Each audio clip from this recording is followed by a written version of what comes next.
if you don't. Thank you very much for that introduction, Michael. I'm delighted to be here. The text of this talk isn't in the booklet that you've got at the moment, but it will be distributed by ERA afterwards. And the idea of that is that you shouldn't try and read along while I'm talking. I mean, obviously, I can't stop you playing with BlackBerries and phones and so on, but this is an opportunity actually to listen and also to interact. I'm quite happy to take interruptions or questions or explanations while I'm actually speaking. Now, what I've been asked to talk about is the centre of main interests, the head office functions test, and the fun and games one can have with COMI shifting, or otherwise forum shopping, both good forum shopping and bad forum shopping. I'm not going to deal in any detail with COMI of groups because that subject is being dealt with by a subsequent speaker.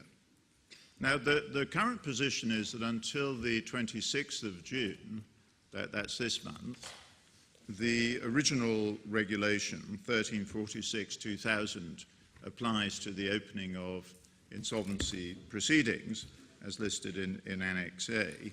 And from on and after the 26th of June, the recast regulation will apply. So we have very little time left in terms of the old regulation governing proceedings that are in terms of their opening. But of course, all the proceedings that were started under the old regulation will continue under the old regulation, and that will continue to apply for years to come to proceedings started or opened before the 26th of June 2017.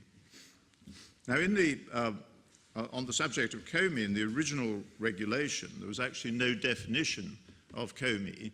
It's one of these oddities that the central concept, centre of main interest, was not actually defined. And it sort of represented a kind of compromise between a theory based on the place of the registered office and a theory of real seat, which was the prevalent continental theory, at least outside of Scandinavia.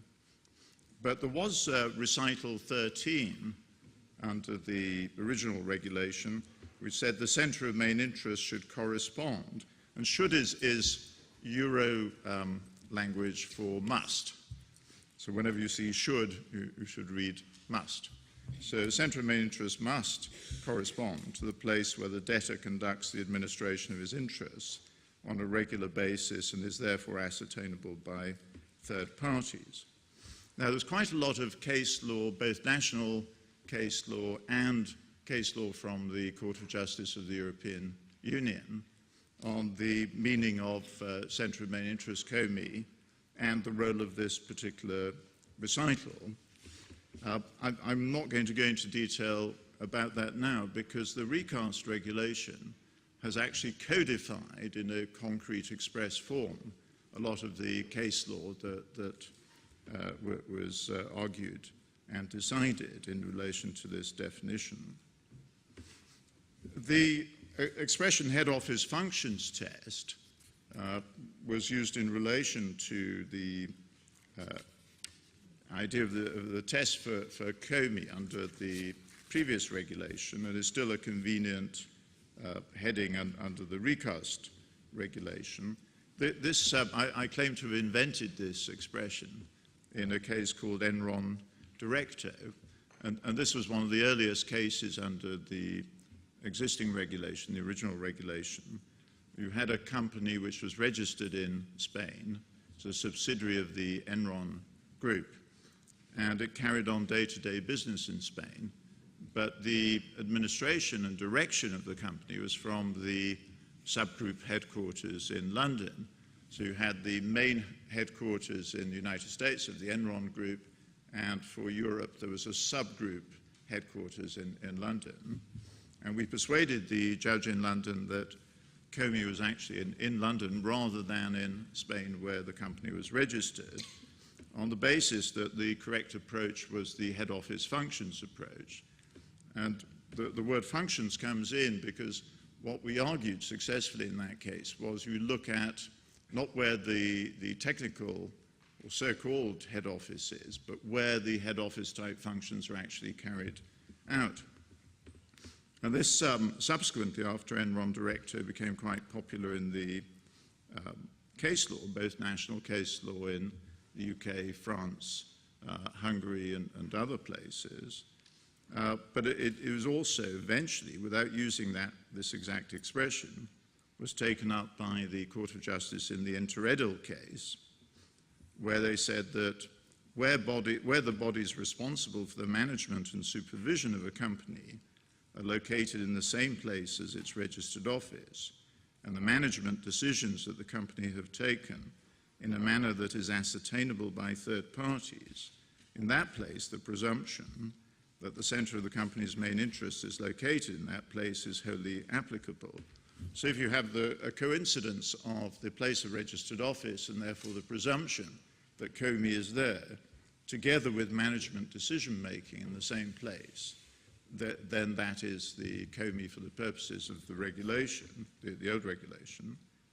And then if you wanted to try and combat or overturn the presumption, you could do so if you could show that from the viewpoint of third parties, the place in which the company's central administration is located is not the same as that of its registered office. So if you could show that the registered office gave rise to a presumption that was in one member state, but the central administration was in another member state, as in the Enron Directo case, then it's the place of central administration that was the location of COMI and not the registered office. The head office functions approach is sometimes referred to as command and control, for example, by Professor Fletcher, who's another writer in this area. Often this sort of problem arises in the case of groups, but that's going to be dealt with by later speakers. I'm not going to go into details, but a couple of the cases that were prominent in the national courts were Daisy Tech in 2004 and the Eurotunnel case in Paris in 2006. Daisy Tech was in England. One of the points about COMI is that where you have a group of companies or related companies, you have to treat you have to approach COMI on a strict individual personality basis. So, for example, in the case of Rastelli-David, a case originating in France, under French law, if two companies get their businesses and assets mixed up with each other, the French courts say that if one of them is in an insolvency proceeding, the French courts also have jurisdiction to open an insolvency proceeding for the other company, even if from the French point of view it's not registered or located in France. But in the Rastelli-David case, the Court of Justice said that that cannot affect the regulation. Under the regulation, you have to look at the COMI of each debtor company individually, and you can't take into account these kinds of national doctrines where you can, as it were, get hold of a separate company which has its COMI somewhere else because you're already dealing with the insolvency proceeding of a COMI, of a company in your own jurisdiction which has its COMI there. Now, as far as forum shopping is concerned, and it's an area that's caused a lot of excitement over the years and also a lot of opportunities for restructuring and finding good places to restructure if you happen to be registered in not such a good place. In the existing or the original regulation, there was a recital 4 which said as follows: it's necessary for the proper functioning of the internal market to avoid incentives for the parties to transfer assets for judicial proceedings from one member state to another, seeking to obtain a more favorable legal position, and then in brackets, forum shopping. Now, if you read that literally, that sounded as if the regulation had a strong policy against forum shopping and that you shouldn't indulge in it, even if it was what I call good forum shopping, in the interest of creditors rather than bad forum shopping, where you're trying to disadvantage your creditors. And fortunately, this approach was backed up by Advocate General Colomer in two cases, in Staubitz-Schreiber. All the references to these cases will be in the printed version that you get after my talk.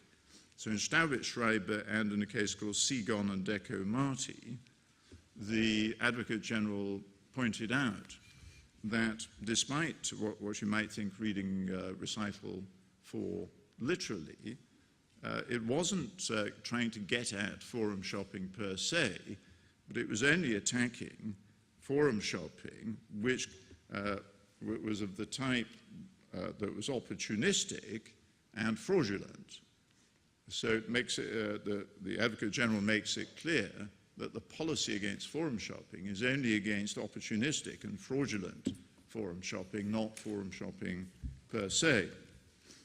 And in England, our judges also seem to have accepted this distinction in a case called Coder in 2015, where there had been a change of COMI to the UK designed to create a beneficial reorganisation in the interest of creditors.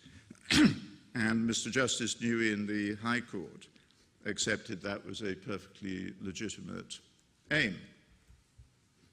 Now, going on to the recast regulation, which takes effect on the 26th of June, there's been quite a lot of codification or express setting out of the effects of the case law, and also there's, very importantly, there's an acceptance of the idea that there is both good and bad forum shopping and distinguishing between the two.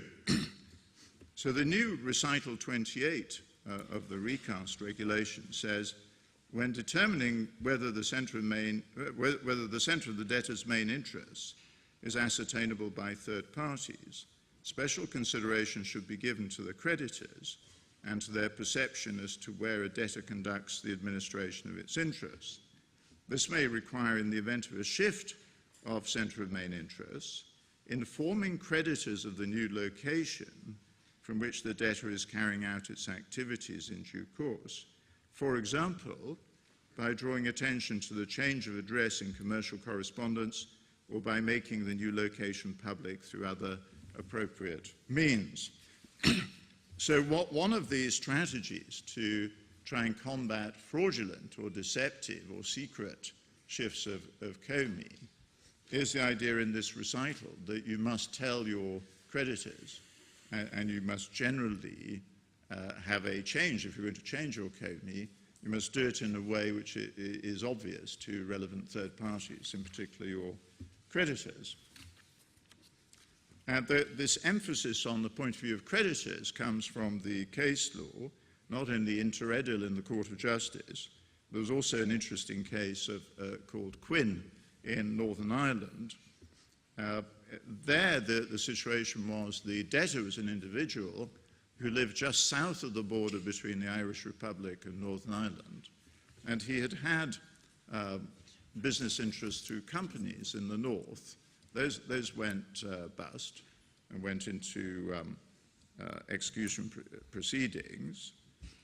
And he then claimed that he had gone back into business, again on the north side of the border.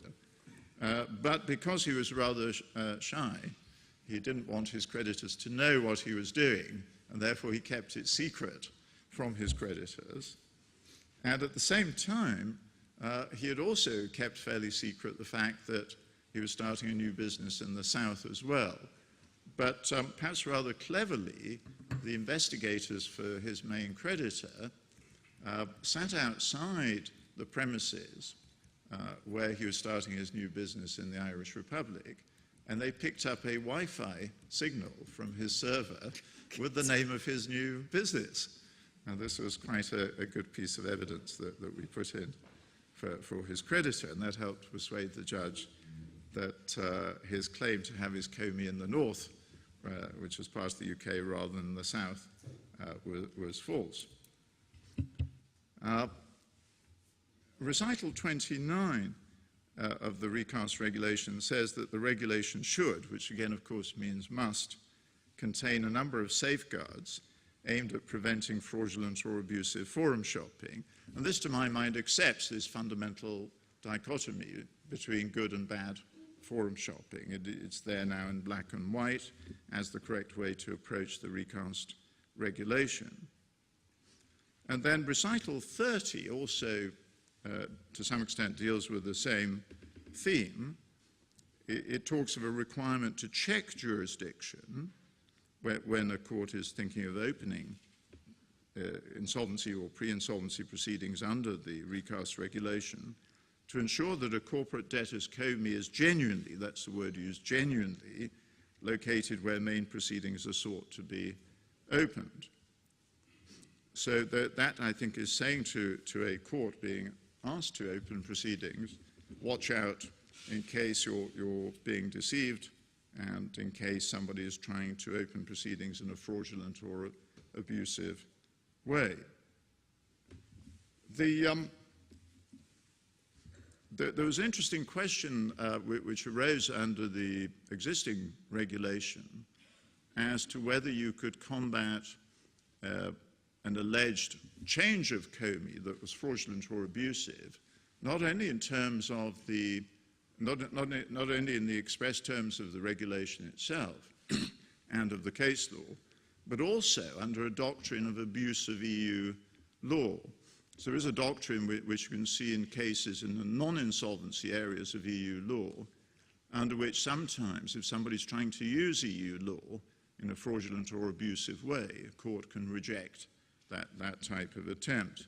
And there was a case in England called O'Donnell, in which, in fact, I ran that argument. The judge held that the alleged change of COMI was not actually real, so he didn't have to deal with the abuse argument, and that was left open. But there is a hint, if you look at recital 30, that the community legislator may in fact have accepted or approved this idea of abuse, because in relation to debtors, individual debtors, who do not carry on a business or a profession, there is actually reference in recital 30 that if the reason for moving habitual residence, in other words, changing your COMI deliberately, for example, to avoid your creditors, was to damage the interests of pre-existing creditors, then that should not be accepted. The difficulty is there's nothing in the express words of the recast regulation itself that enables you to reject, as a court, to reject a move of COMI on the grounds that it's designed to disadvantage creditors, that it's bad, it's a bad change of COMI, bad forum shopping. But if you use recital 30, it may be you can interpret the regulation in such a way as to prevent or disallow a fraudulent change, even if it's a real change, even if a person has actually moved his habitual residence. Nevertheless, it looks as if you may be able to reject that as a change of COMI if the change is fraudulent or abusive. While the text of the proposed recast regulation was being debated by the Commission, including the experts group, the Council and the Parliament, the European Parliament was particularly concerned about fraudulent COMI shifting, particularly in the case of individuals. And the recast regulation does have some express provisions which are designed, at least in part, to make fraudulent or abusive moves of COMI more difficult. Now, first of all, the presumption in the original regulation that the COMI of a company is located at the place of registered office is repeated, but that there's a new approach in that there are now some restrictions as a result of the influence of the Parliament in the way in which the presumption operates. So under the new Article 3.1, if the company has moved its registered office to another member state within 3 months prior to the request for the opening of insolvency proceedings, then the presumption doesn't apply. This is a slightly strange idea from an English point of view, because under English law you can't move your registered office from one member state to another, except under the mergers regulation. That's actually the only way in which you can move your registered office into the UK. But obviously it's something that can happen between other member states, and if that does happen, and it's happened within 3 months prior to the request for the opening of insolvency proceedings, then the presumption that the COMI is in the new registered office does not apply. Now, it's important to note that nothing in this new provision prevents you actually moving your COMI. The Parliament had wanted a kind of harder and rather arbitrary provision which would have prevented moves of COMI having effect for an arbitrary period, like 3 months. But that was rejected by the Council, and this is a kind of compromise under which there's just an effect on the presumption. So you can still move COMI, and if you can show that COMI is in a new place, in fact, then you're fine. You don't necessarily need the benefit of the presumption. Now, in the case of individuals, the original regulation did not spell out any presumptions in relation to where their COMI was located. But if you looked in the Virgo-Schmidt report, which has been mentioned a few times already this morning, there was an explanation of the correct approach in terms of that report. In order for judges not to have to read the Virgo-Schmidt report and find the right part of it, this is all now spelt out in Article 3.1 of the Recast regulation, and this actually spells out expressly that in the case of an individual exercising an independent business or professional activity, there is a presumption that COMI is at the principal place of business. But again, there's a 3-month limit on that, in the sense that if you've moved your principal place of business within the last 3 months, the presumption doesn't apply. Again, that doesn't stop you actually moving your COMI if you're an individual exercising independent business or professional activity.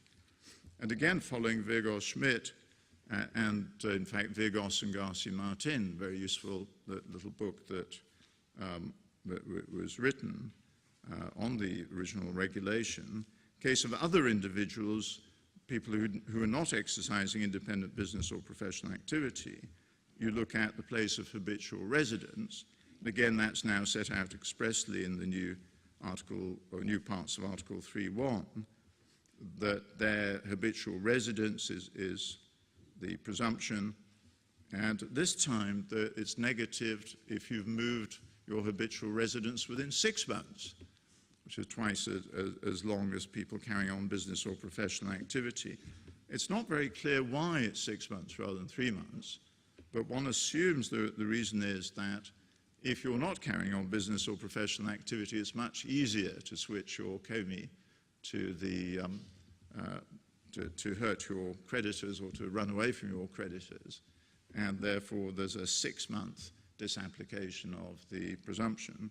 But again, if you want to run away from your creditors, if you can genuinely show that you have moved your COMI, then subject to the abuse doctrine, that can still be effective without the benefit of the presumption. There are some other important new provisions, particularly the new Article 4, and this requires the courts to do something expressly, which in fact has been good practice in any event, and that is that a court considering a request to open proceedings of its own motion has to examine whether it has jurisdiction under Article 3. The next point is that under the original regulation, if you open proceedings, you didn't have to specify whether they were main or independent territorial or secondary. In England, we solved this by having some mandatory forms so that the judge had to specify when he made an order opening a proceeding what kind of proceeding he was opening. And this did cause some practical problems in particular cases. And Article 4.1 now expressly requires a court opening a proceeding to state whether it's main, independent, territorial, or secondary. And of course, for that purpose, the court has to make a finding as to whether the opening is in the place of COMI or merely an establishment, as defined in the recast regulation. There's a small, whilst on the subject of establishment, there's a small point about the English version which is widely used. There was the word goods used, which in technical English usage only refers to tangible movables, whereas the French and German versions made it clear that the idea in the definition of establishment referred to assets, and that's now been corrected in the recast regulation. There's another this time very important, quite fundamental change in the definition of establishment. Under the current existing regulation, you look to see if there's an establishment at the point when you request the opening of a secondary or independent territorial proceeding. The difficulty that arose in relation to that is that either the management or the liquidator in the main proceeding, the insolvency practitioner under the recast in the main proceeding, might close down a secondary or local branch or business to prevent the opening of a secondary proceeding. So under the quite radical change that's been made to the definition of establishment, you can either show that there is an establishment as defined at the point at which there's a request to open insolvency proceedings, or that there was an establishment during the 3 months prior to the opening of the main proceeding. So you can get right back to the period even before the main proceedings were opened and to the 3 months period before that, and open a secondary proceeding or an independent territorial proceeding, even though there is no longer any actual establishment, as long as there was an establishment, probably a business being carried on within 3 months prior to the opening of the main proceeding. And this solves a problem that I had in a case called Olympic Airlines, where the main Greek liquidator had closed down the subsidiary business in England. And the UK Supreme Court held that it was no longer possible to open a secondary proceeding because there was not enough activity left to constitute an establishment. What happens if now you have an opening not by a court in the full sense, and you have an insolvency practitioner appointed? Well, under the new Article 4, Sub-Article 2, where there's an opening without a decision of the court, member states may entrust the insolvency practitioner appointed to examine whether the member state has jurisdiction under Article 3. So if you ask a court, an actual court, to open a proceeding, the court has to check of its own motion whether or not it has jurisdiction, in particular if you're being asked to open a main proceeding, whether COMI is present. And if there's one of these kinds of openings without an actual court being involved, then the domestic law can entrust to an insolvency practitioner appointed the task of checking whether there is jurisdiction under Article 3. Now, another important safeguard that's new is that there is now an express right in the new Article 5 given to the debtor and any creditor. It's an express right to challenge the opening of main proceedings on the grounds of lack of international jurisdiction. And this replaces quite varied rules within the EU in member states as to whether you can bring a challenge or not. What has not been harmonized or in any way time limits. So in some EU member states, the time limit for challenging an opening is very short, and in some places, like England, you can sometimes make a challenge years after the opening, and that happened in a case called Stoyevich that I was involved in. So just to round up the conclusions, the recast regulation firmly establishes, in my view, the difference between good and bad forum shopping. Good forum shopping should be encouraged, as being in the interests of creditors. Bad forum shopping should be discouraged and prevented, in my view. And it remains to be seen whether and how far the general EU law principle against the abuse of EU law can be applied in this area. The new presumptions required as a compromise between the Council and the Parliament are not, in my view, going to be of huge use, because at the end of the day, courts tend to decide contested cases based on the evidence, not on the basis of presumptions. But the codification of the case law relating to COMI is no doubt useful, because in many jurisdictions, the judges will not necessarily have the ability or the desire to make any detailed research into the case law, and therefore the effect of the case law is now set out expressly. So, Michael, that's all I was going to say, but I'm happy to take questions or